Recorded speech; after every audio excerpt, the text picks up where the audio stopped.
Hello everyone, it's me Clayton. I just finished watching One Piece Red. Now, when it comes to the One Piece movies, they're the kind of anime films where you don't really need to know uh, you don't need to watch a million episodes of One Piece in order to understand the main plot. But One Piece is definitely one of those juggernauts when it comes to the anime scene.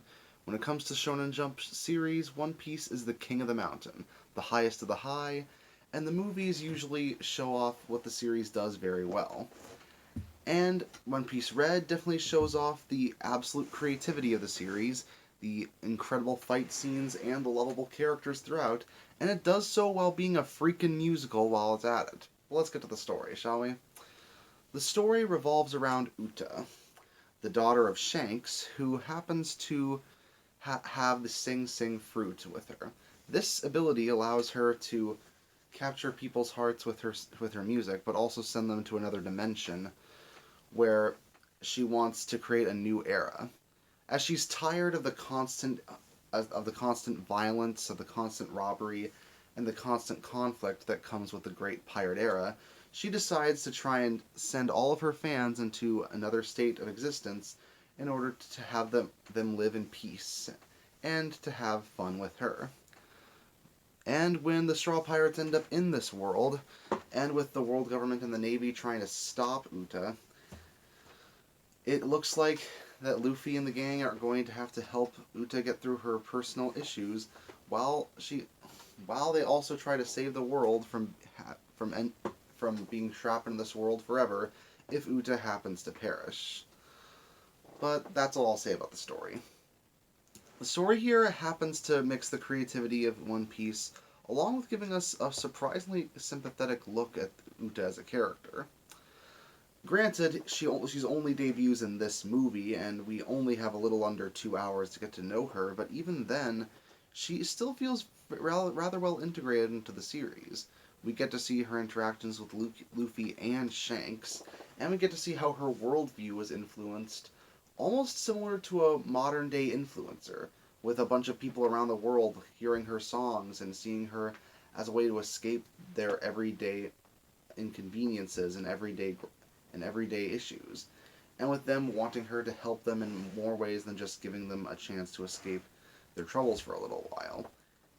And like a lot of young people who want to cause significant change in the world, she wants change to happen now at any cost without always considering the major ramifications for it.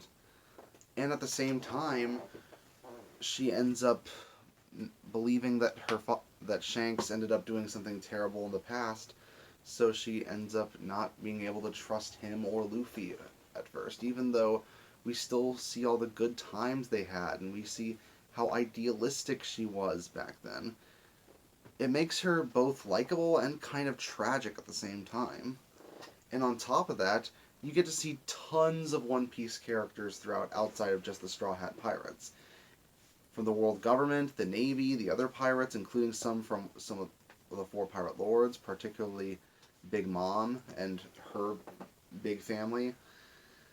You get, if there's a One Piece character in any of those factions that you happen to be a fan of, they'll probably appear in this movie. And on top of that, Ado, the singing voice of Uta, delivers some absolutely brilliant earworms throughout.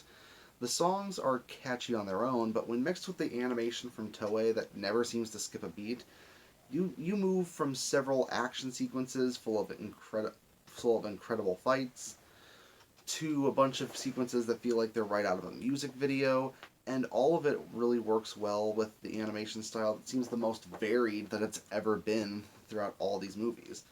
Toei just keeps pushing the boundaries when it comes to the creativity of their animation and for the powers of all the characters, and it's the same sort of thing here. Even if you're not big into musicals, or even if you think that One Piece has gone on for way too long, I do think this is definitely a film you should check out. Because ultimately, it's one of those stories that just keeps on delivering even when you think Oda has run out of ideas. Because, so, I think he's just a man whose creativity is greater than most people's by a long shot. And he might continue to make this series until he no longer wants to write a single chapter of manga again. But until then, we're glad that he keeps on doing what he does in a very creative way that's fitting of a king of the pirates. So that's why I'm going to give One Piece Red a 9 out of 10. See you next time.